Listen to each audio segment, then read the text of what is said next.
Hello and welcome to another episode of Trailblazers Rising.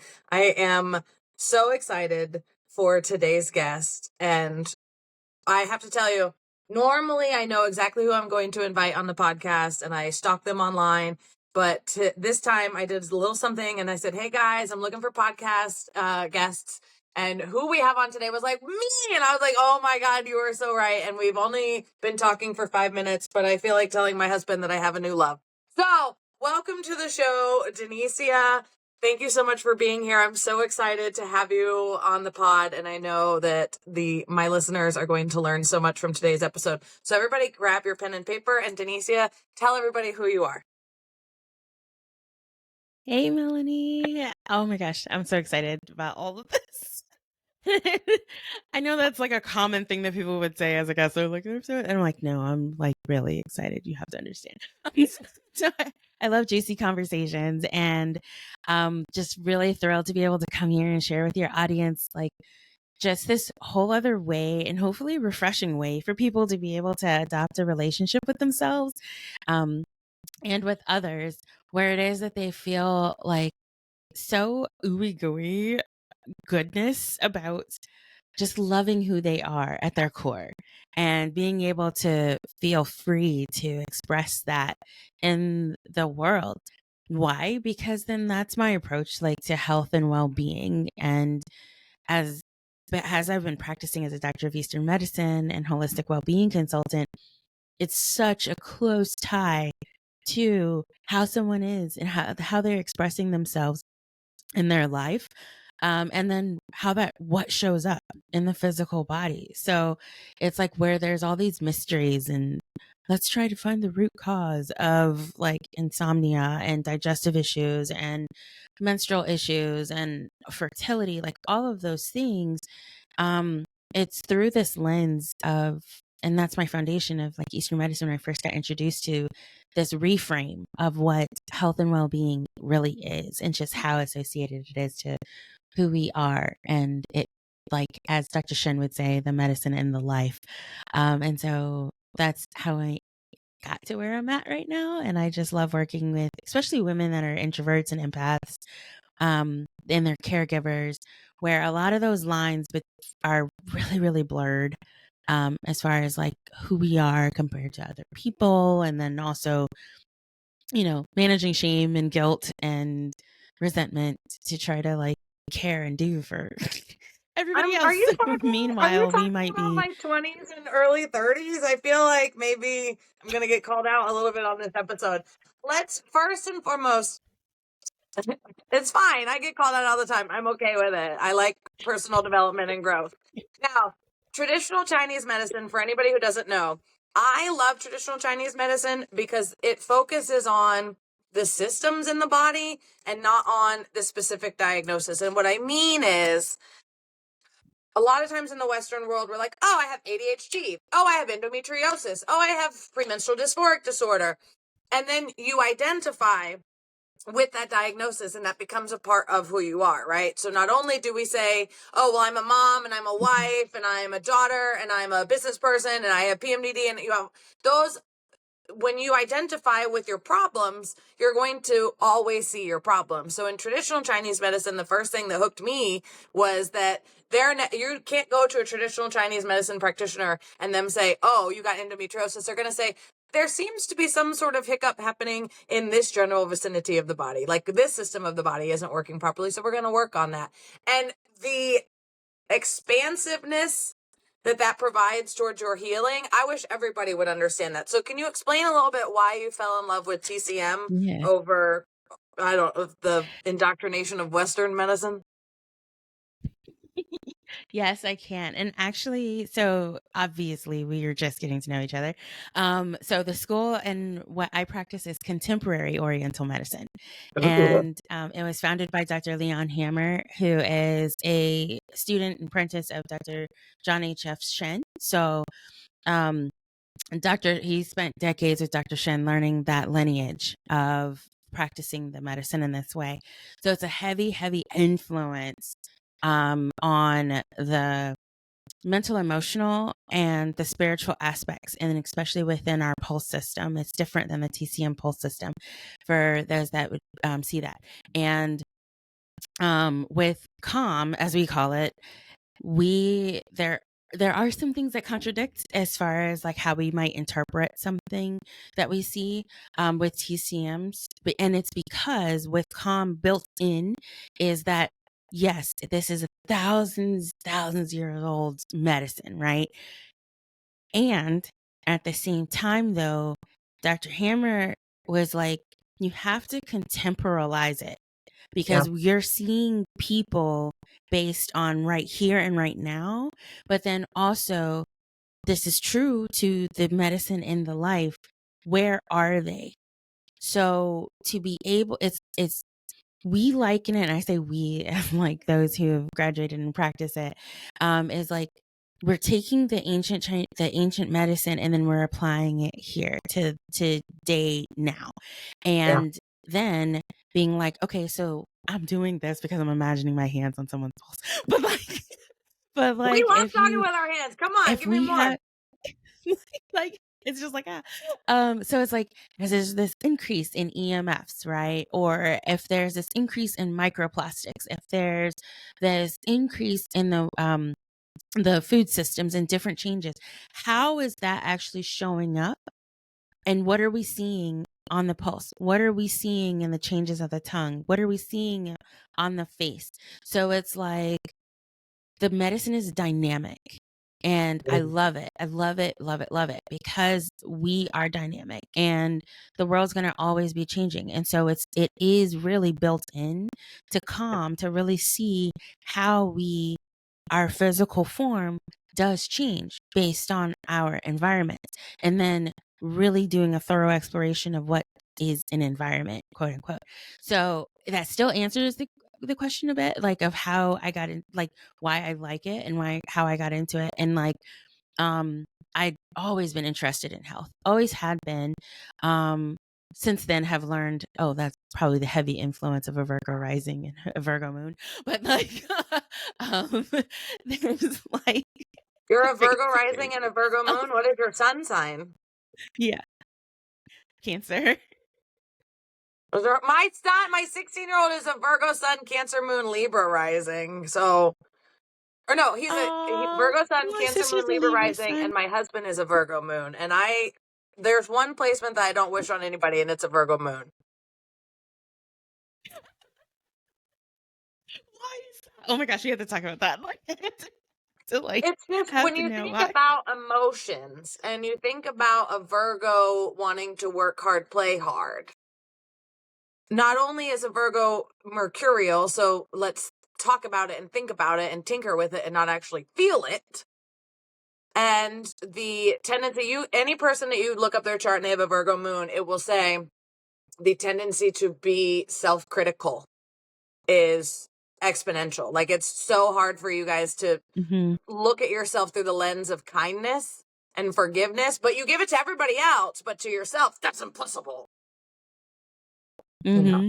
that's what I see. It is. And well, and the funny thing is like growing up and when I first started getting into like astrology and stuff like that, and I was like, which by the way was from seeing the horoscope section in the newspaper and then being like, what does Did this we have really the mean? same And I go to the childhood? I library, mean, but that's okay.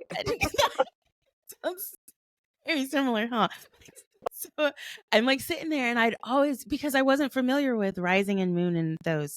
So I always just went by the sun. Like now I realize that. And then there would be some parts of it that I'm going, this don't sound like me, and it just, I'm like, this doesn't sound right. And then I learned later on about the rising and moon. And then that's where I'm going, oh, okay. Yeah, that I can see a lot more. But I will say, I think that because my son is in Cancer, I do actually, it can help me in softening that self Yeah. criticism. And like, you know what I mean? And then like that, where it is sometimes, yes, I will say from internal going out, when it comes to emotions, there are times where it's just like, I just don't want to feel it, like, especially not of other people's and all of that jazz. And then, so I can go really easily logical. Now, the benefit to that is it has truly, truly helped in the sense of what I do when I'm working with people. So it's almost like you can really bet on I'm not going to be moving through this emotional lens, or it's not that colored by some experience that I had. I can be very neutral. And that's where it's funny because I was a labor doula as well. But I don't have any biological kids of my own. And so like, but I think it's that energy that comes off that it's like, I'm not going to color it with my own birth story. I'm here neutral. I understand what it is that what's happening. I know your birth plan is, all that kind of jazz, right? So I think that helps. But then the Cancer sun does actually soften it. And I am able to still be emotional. I can do that You're and then definitely an have executor. If those you're a Cancer moments. sun and you're a Virgo moon So, and Virgo rising, those placements are let's get it done. Let's do what we have to do. Let's roll up our sleeves and then let's, chill out and have a good time afterward. But like shit has to get done first. There is no chilling until the house is let's clean. The ride. house has to be clean and then we can have a party and clean it all over again. But there will be no rest until things are done. Well, I will admit I do that in spurts. So if once I'm in that space and then it's like, oh, yeah, this has to be done. And then I just go into that spurt and then I don't know how long it's going to last. And then I just sit there and be like, just go straight through it. Well, I mean, And okay, then I'm so if like, you understand okay. neurodiversity and you understand reproductive health and whatnot for women, then this will really make you feel good. This is something that I heard a couple months ago, and I've been just spouting it to anybody who will listen ever since. People with ADHD don't have Okay. habits, they have streaks. Oh, yeah.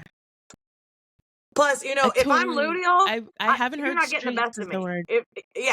You got to figure out where you are in your cycle, and then you'll figure out which version of me you're going to get, honey bunny. And I apologize if I am luteal, because I don't even Yeah. like being in my brain during my luteal, but we're working on making it better. So, how long have you been doing this, and what would you say is like the number one thing that people are coming to you with, women especially? Because I'm sure if you're focusing in on feminine health and reproductive health, that the microplastics that are in everything that we have, and the chemicals that are in everything we have, and the Mm-hmm. tendency that we're conditioned to not manage stress, but we're like conditioned to prioritize stress. What are the trends that you're seeing? What Mm. are you hoping that most people would take away from this Yeah. podcast? Because So I tell you what, it's hard out here. it can't it and I like to look at it where I'm like, you know what? This is what it is. Like this is what's happening in this landscape, and it's all the difference for me is that we're not my focus is not to be like, "Oh, let's completely get rid of XYZ symptom." My focus is on this is what's happening in your life, and I actually want to build your terrain is what we would call it, build you up to be able to navigate what's happening. And so that's where so to answer the other question, I've been doing this for 10 years now. When people come, I'm going to answer this way. People who come in and they might come on my playground space and they're talking about digestive issues. They're talking about menstrual discomforts. They're talking about potentially like headaches, right? But not but and this is why I say like I go different. I see it differently. What's happening at the same time though, and they don't in the process we see the connection. It's actually challenges in relationships. And so it's relationships, if I branch it off into two, it would be relationship with the self and then relationships with others. And how that shows up is in the case of boundaries, as people call them. I like to call them filters. There's the stress management. I call it navigating stress. There's mindset. I call it mind shifting. There's so those are the three big ones that I tend to see. And so it's like, meanwhile, you're telling me about the symptoms that are showing up that are popping up like physically. And it's like, okay, cool. And then how they're showing up, like we already said, right, from Eastern medicine, it's not just a headache. Like we would have 12 different diagnoses for somebody who says it's a headache, because we're getting into the nitty-gritty details of where it's showing up, what's making it worse, what's making it better, how is it playing out, is it da da da da, and then that guides us into the organ systems. Well, then the organ system has a mental, emotional, and a spiritual role to the whole. And then that's saying, this is how Melanie is actually responding to internal environment and or external environment. And so then now you get to see how it is that the organ systems are starting to they're trying to maintain harmony. That's what they're trying to do. They're just trying to maintain harmony. And so when you're going about in a lot of jobs, I want to say, and the thing is it's not just the jobs, because you see it with entrepreneurs as well, where they say, oh, it's at the 9 to 5s that we're expected to have this type of productivity every day and blah, blah, blah. But it's actually also, I see it a lot with other entrepreneurs that I come into contact with, that we do adopt that same thing where we kind of expect ourselves to get this XYZ done. And what it is that you noted about luteal phases and ovulation phase and follicular phase, all of that, is that it's understanding what our rhythms are. And there are several rhythms going on simultaneously. And so it's like understanding, and that's internal rhythms, because externally there are rhythms that we're also responding to. And so Yep. this is why I focus on, hey, get to know the terrain, get to know your own terrain, and let's nourish and build up your terrain.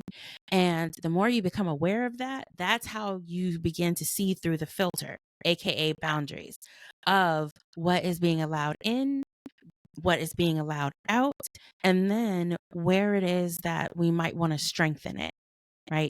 Yeah. That's why I don't like or agree with boundary setting or setting boundaries, because the boundaries are already there. It's the And it becomes quality of another it thing and you have whether to or not worry we're about and think actually about, implementing it. Yeah, you're like, oh, okay, well, I Right. told so and so that I wasn't going to be able to like just do this stuff for free anymore. But then you have to constantly have that playing in your background of like, are they pushing this boundary? Do I have to enforce it? Do I have to? And we don't need another thing to be thinking about. We don't need it. We're doing enough. We're doing too much. And you know what's interesting? And I know you're going to have a good take on this. Yeah. Recently, I saw the woman who wrote Eat, Pray, Love. I can't remember her name for the life of me, but everybody knows who she is. She was on, Is it Elizabeth Gilbert?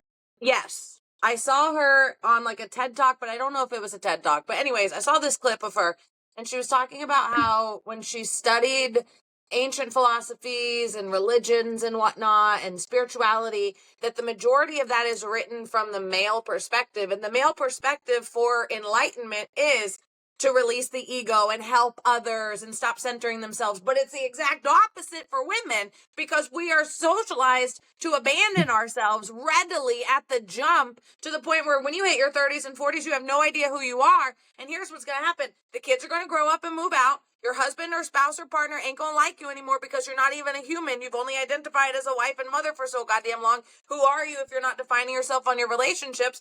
And we've been taught that to like get enlightened and to develop completely and like be the best version of ourselves, we have to continue abandoning, and that's not the case. It's so different. Oh my god, why? No. Just answer, fix all Yeah. my problems.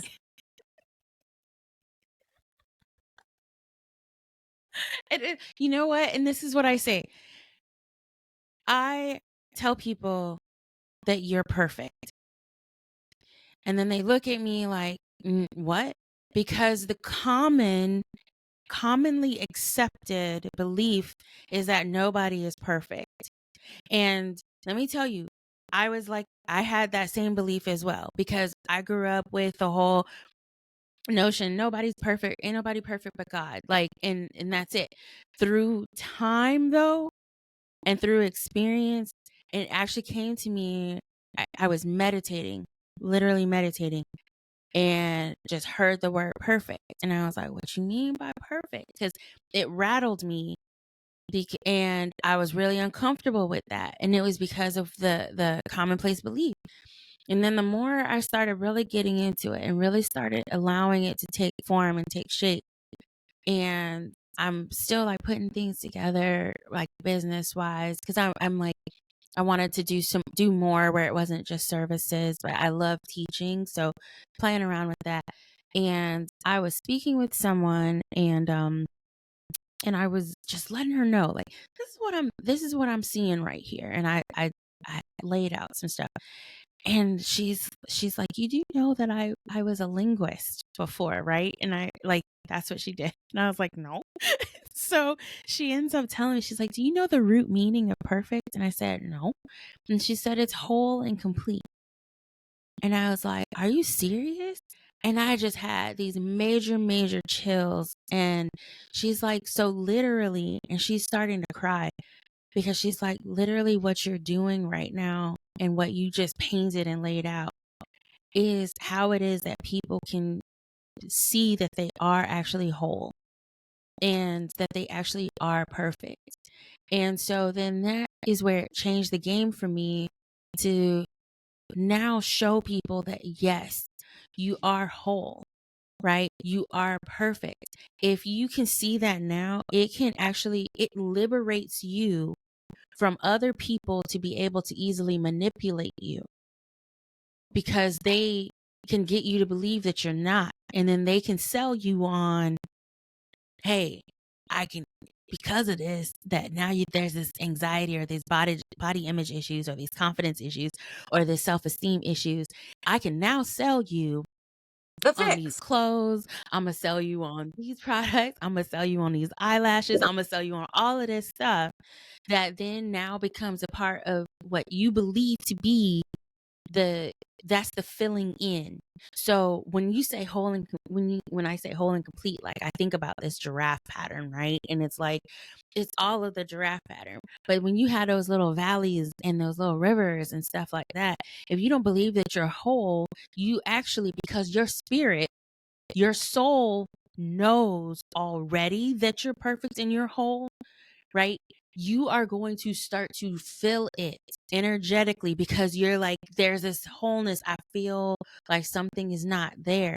And then that's how it is that you start to accept all of these other things that may or may not actually resonate with who you are at your core. But it's the simple act of, let me just have something so I can feel like I'm whole. I feel like I'm put together. Why do you hear that phrasing all the time? Oh, I got to get myself together. Oh, I got to get my shit together. You literally are speaking that I'm trying to come to my wholeness and come to my perfection. But I'm Yeah. telling you that you already are.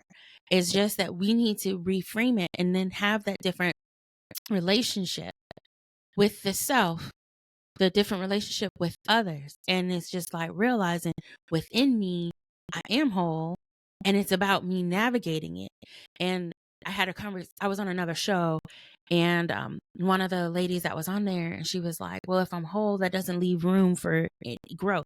I said, "Actually, it does, because even then, if you had this apple, you have a whole apple. You got the skin, you got the seeds. Hopefully it's seeds because GMO. But like you got the seeds and you got the flesh, you got the stem. You might have a leaf on the stem.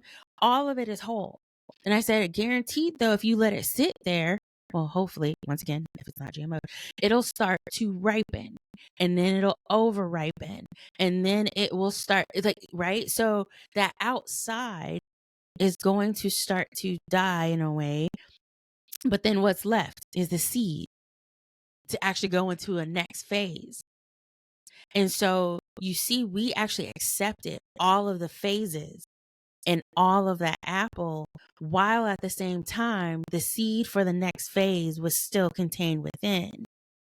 And so it honors us as our own evolutionary beings, and that seed of what you see for yourself is still within, even though we're going through the process of planting the seed, fertilizing it, allowing it to grow, and then allowing those aspects to die, and taking that information of that experience, of that phase, that's now encoded into the DNA of that seed that's going into the next phase. and then choosing whether or not what aspects of that are you going to be using in the next phase. So it's like all of that is still there. So yes, while you're whole, it still honors the evolutionary process. That's a really good analogy. Thanks. Wait, hold on. I'm trying.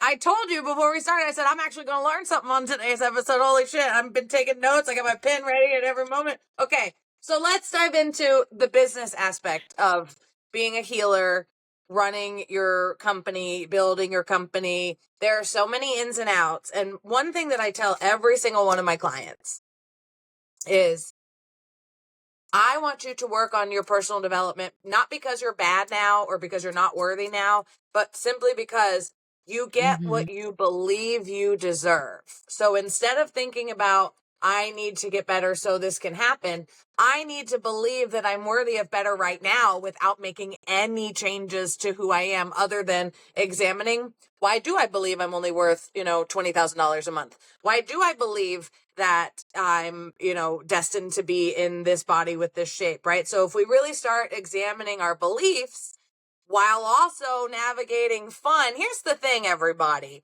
If you're not having fucking fun right now, and you're telling yourself that you're going to have fun when you achieve $100,000 months, when you achieve XYZ, when you build and you sell the company. If you're telling yourself your fun is in the future, doesn't matter what the fuck you achieve, your fun will never happen right now. It will always be with the next goalpost. So being in business for how long you've been in business now, tell me what you think is most fun and what you think is most crappy. And you can't say taxes because everybody knows that. So what is the most fun part and what is the least fun part? Oh man. Okay, so most fun part actually is the learning for me. Um I am going to be looking for the next thing. Like I want to see okay, other perspectives of something and how does that inform my thought process or whatever it is that I'm working on with people, right? So like I love going and dabbling into a lot of stuff. I actually love and I embrace the whole Jane of all trades because I'm a master of being. So that's me. And that's what you're going to get is that I'm going to sit there and see you. I already said is put in a person in personalized medicine. So that means that my exposure to all these different things and then also what I'm intuiting, it means that I can see patterns quicker, easier. And then it just facilitates it when I'm working with people, right? And I find that just so fun and liberating to be able to have that flexibility, right? The not so fun part, you said it can't be taxes. So does that include bookkeeping? Like it's Let me give you an example. Let me give you an that example. include bookkeeping? I love communicating with my clients. I love going on our calls. I hate keeping up with making sure they have the link to our document, making sure that they have this, making sure that they have that, Oh, the right? But notes. I used to shame myself for not being super organized, but I tried for a long period of time to get everything done first of the day and la la la la and have it all done all in one. But I would rather write an email every day and make a video every day than sit down at the beginning of the week and make all of them and schedule all of them and then have the rest of the week to do whatever the fuck I want. I don't want to sit here and do a whole bunch of stuff all in one sitting. I want to do it as I go because if I batch create a bunch of videos, I'm not going to feel like that. If I batch create on Monday, I'm not going to feel like that same person on Friday. So all those videos are just going to sit in my drafts and they're not going to go anywhere. And what did I spend my time doing? Mm, Whereas like my business partner at the Neurospicy Academy, Christina, she wants to come up with all of it and spend a whole day scheduling it. And then it's on to the next thing. mm. So when you think about business from Okay. that So I feel perspective, you on that. Yeah. I would say that I do agree that there are times where I'm going, oh man, these notes, like, okay, what do I need to write in my notes? And I have, I'm like, you know what? This is why we're just going to record. And There you go. There you have it. I will say that there was a coach one time that I did a call with her, and I thought this was genius. Where there was the recording, but she had you recorded on your side. So she literally just freed herself from having to remember to actually send you a link to a recording. And she let you know she's going to leave it there for 7 days, and you have the 7 days to get the recording. And then after that, it was deleted. And I'm like, that's so smart. Like, I was like, that's just genius. So there is that aspect. I would say too, it's the, okay, so I do very well when I'm on a call. Like, let me just be on a call with you, right? Now, and it's so interesting because, and this just shows the diversity, because outside of these calls, I'm a texter, like texter, email all day, right? And I'm that texter that's going to text you back in milliseconds, or it's going to be months. And then, and I'll be like, I texted you back in my head. Oh my God. But like, but I mean, there's, so because of that, like I've dabbled into off like how I would do an offer and be like, oh, I'm hearing people talk, especially when the pandemic, right?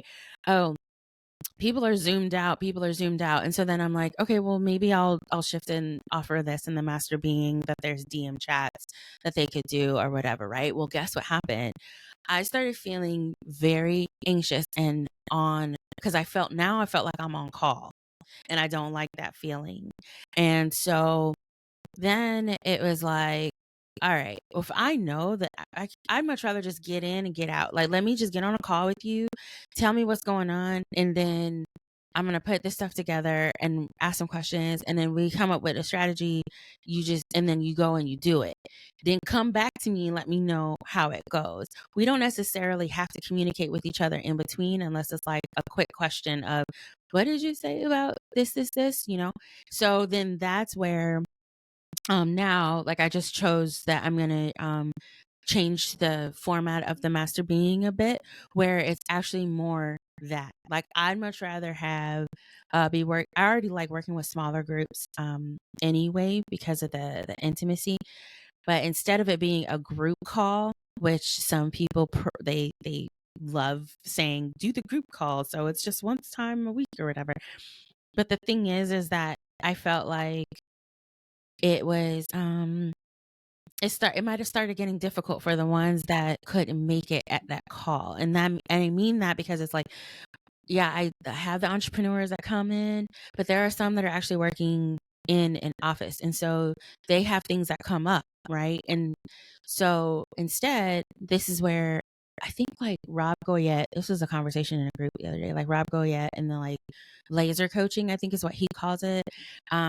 But I'm calling it like micro consulting. Once again, it's, you're still a part of the master being, and we're going to have longer calls so I can really get to know where you're at and all of that in the beginning, what your goals and everything else. But then after that, it transitions into, here's the available slots, choose what's going to work for you, and just know that we're going to get in and like get to the nitty gritty, and then we'll come out, like, and then you have your next step. So that way, I feel like I can be more flexible in that. I have me a container. I don't have to feel like I'm on call, like I said, with like a DM, or even those that do Voxer. Like, I totally get it. Everybody got their way of working, right? But I still feel like I'm on edge, like waiting to hear that, you know, that little like chirp that somebody's sending a message. And then I'm like, dang, I got to answer them like right now, or because it's task switching. Who knows what I'm Mhm. working on? And it has a lot If to it's do with demand quiet and then avoidance, all of a right? Like, if I know that I use Marco Polo to communicate with my clients, we can text. You can text me whenever, and you can message me whenever on Marco Polo, so I can see what you're talking about. I can see you. I can see your energy. You know, as an intuitive person, I do better if I can see you. I won't talk to anybody on the phone. We can hop on a quick Zoom call. We can do a Marco Polo, or we can text, but I just refuse to be on the phone. I just get too much anxiety. I have auditory processing issues. I don't know what's going on. Like, let me see your face, or I don't know what you're saying. So the good point that you're making here is, just because somebody says group coaching is the way that you scale, right? Group consulting is the way that you do this. I'm the same way. I talk to people about such intimate things. we can't talk about it in a group. Nobody will tell the truth. Nobody will come out and say, here's what's happening, here's what's going on. So, I'm happy to work with my clients as early as 8 a.m. and as late as 8 p.m. If that means I'm going to get the best out of them, their kids are going to be somewhere else, somebody else, and they're going to be able to focus on me. But if the only time that you have available is 12 and that's when the kids are running around, how can I expect to get a good transformation out of you, right? But because I can offer those things, or I'm able to offer those things because I take really good care of myself. Why did my light turn off? Come on. Oh, hold on. My computer turned off. Guys, it's real life here. Don't worry. It's real life. I just want everybody to know. Come on. Turn back on. There we go. Here she is. Fine. Super professional. Super professional. So, She's alive. it's a good point to make, especially in business, especially as a service provider. What one person says works for them doesn't mean it's going to work for you, right? And I always tell my clients, if you're reading a self-help book or a personal development book written by a man, and the thank you on the inside, what is it called, where the dedication on the inside is to my incredible wife The who made sure that everything was taken care of for me, thanks so much. Honey, if you're the wife, you need to find out what she was doing. You don't need to take any advice from this dude. I wish I had a wife at home too, but I'll tell you what, I'm the wife. So be very careful who you're getting your advice from. And it's one of the reasons I started this podcast, because I was like, I feel like there's a lot of people out here that have gazillions of dollars that are giving advice. There's a lot of people who have a wife at home that are giving advice, but I don't hear a lot of the female founders that are out here hustling and grinding every day, trying to move in their divine feminine energy and stop trying to put in the same amount of productivity every single day. So I'll be that girl. Yep. It's so important. So before we go, I want you to leave us with, let me see, how do I word this? If you could tell all the female founders listening that are neurodivergent, have big, lofty, gigantic goals, but just as big physical and emotional and mental challenges to getting there, entrepreneur to entrepreneur, what would you say are 3 areas that you would like them to focus on or start with to feel their best emotionally, internally, and externally? I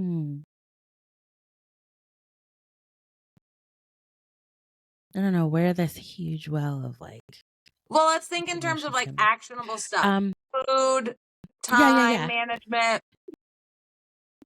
So I would say first thing is to, and I have a feeling that energy surge was from, it's energetic, but Probably me. to really get to know yourself, and in the sense of you can do it through the lens of your rhythms. So if there's a way that you could document, and you can start with what types of rhythms there are, right? You could use the energy very, optimization guide that's offered over in my bio. It's so funny that you say that. oh, really? That's cool. I'll have to check it out because I want to see what you got, what you're thinking, what's going on there. But I say there's some, I call it date yourself. And so date is actually an acronym, but to know, kind of document your menstrual cycle. And then if you're not actively menstruating in that way, then still go by lunar cycle. So if you're menstruating, it's going to be menstruating and lunar cycle. And then if not menstruating, it's lunar cycle. But then also what is digestive. And there's different things within each of those that you want to look at. So it's not just you're having a bowel movement, but really get to know your bowel movements. Is it thicker? Is it skinny? Is there a smell? Is it smearing? Is there cramping? Really get to know it. And any cravings that might be happening, what you're eating, and not so detailed where it can activate tendencies, like disordered eating tendencies for some people. So, but it's just, you're doing it out of simple awareness of seeing, this is what I ate why I ate it sometimes, especially if you're feeling guilty about it ahead of time or resenting it afterwards. And so like to start to get to know yourself, because then you can start to see patterns of how the physical is responding to that. Urinary patterns is another one as well. So I would say kind of like, oh, and sleep is a huge one. So sleep patterns is very, very big. I say go in observing first. Just observe. Judgment free zone. We just are looking at data, really. And I say you have to start with yourself first, because we do know that we can definitely be like out. My schedule could be like random, like completely random, like oh, I'm over here this week and then I'm over here that week and then like all of that, right? And so the idea here is that we're not trying to change you. It's just simply observing what's actually naturally happening. And then that way you can refine it. Like you can see like, oh, okay, well, this is a pattern that's more associated with, you're seeing the connections. Like this pattern, say for instance, this sleep pattern pops up and gets worse, but you notice that it happens either before a client day, or heck, it could be a specific client, right? So, or it's happening after. Like usually you hear most conversations about after. And they're like, I feel so drained and all of this stuff, right? But there might have been hints before. And so you're actually reacting. And so we're trying to change it so that we're creating it so that you're responding instead of reacting. But you'll be able to see patterns and things like that as it is that you observe. And just like I said, become BFFs like with these body systems. Just become BFFs with the body systems. They're telling you things. If you have headaches or you experience headaches, excuse me, where are they? What makes it better? What makes it worse? When do they happen? This is why knowing the lunar cycle and menstrual cycle also helps, because it can give you insight as to where there are typical shifts. And it could be at a particular shift that is naturally happening that there might be some kind of kink that transition isn't happening so smoothly. And even then, if it's happening at transition spots, where in your life are there potential changes that are happening that you aren't wanting to happen, and you're either resisting it, or there's changes that you're being invited to make and then you're still resisting it. And so that's a way that you can kind of reflect on how the whole body is showing up in the mental, emotional, and the spiritual aspects also. So I would say go slow too. Like choose one of them and then just make your observations. I'm working on something so to facilitate this and make this easier. So if it's one of those, if you're interested, I would say join the email list, and then that way I'll let you know through via email when it's ready to go. But like, yeah, I would say do that. Start with one system for a week, maybe 2 weeks, and then do another one. And so that way you're kind of layering it on instead of thinking you have to take great big huge, like, oh my gosh, because we already make all those really big lofty like goals. I'm in the process of that right now, and I'm like, we got this perfect playground adventure park, it's so much fun, and I'm all talking like I'm saying like, oh, it's gonna have this, it's got that, and all of this stuff, and then behind the scenes in my head I'm like, which part do I start with? Yeah. Oh my God. I know. Oh my God. You know, I knew this was going to be good. I knew you were after my own heart. It is so fantastic to have you on the pod. I'm so glad. Oh, and I'm so glad that now you're in my world. So expect a lot of TikToks coming your way, because that's one of my love languages. I want you to know. So before we go, I want you to tell everyone. You think I'm if joking, but I'm TikTok not. is around, by the way. It will be. You bite your tongue right there. I'm doing magic every day. Don't you worry. So tell everybody.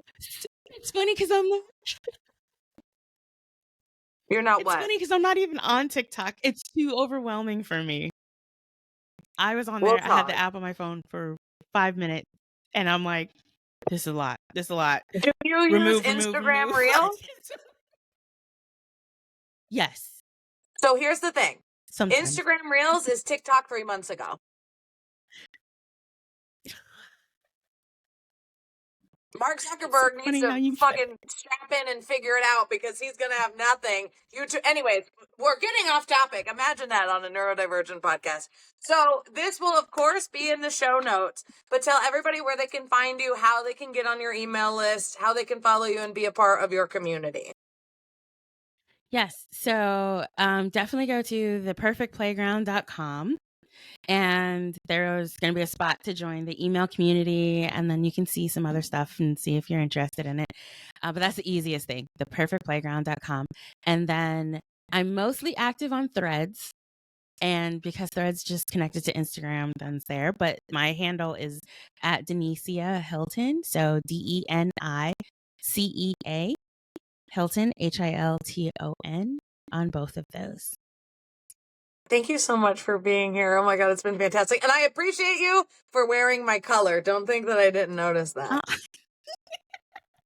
And the funny thing is, I was gonna wear something else, and I had it in my hand, and then someone said, "That's not what you need to wear today." And then I got led to this shirt. Magic is real. Well, thank you so much for being here. And everybody who is watching and listening, I want you to remember that I love you all equally and for different reasons. And I am so incredibly thankful and happy for you, no matter what continues to go on with the nature of our government and social media. You can find me here on the YouTube and make sure you're on my email list as well, because the OGs and the originators get first access to all fun things that I'm doing both in my own business and at the Neurospicy Academy. So with that, go move forward with your life with the rejuvenated motivation that you got from this podcast, and we'll talk to you really soon. Okay, bye.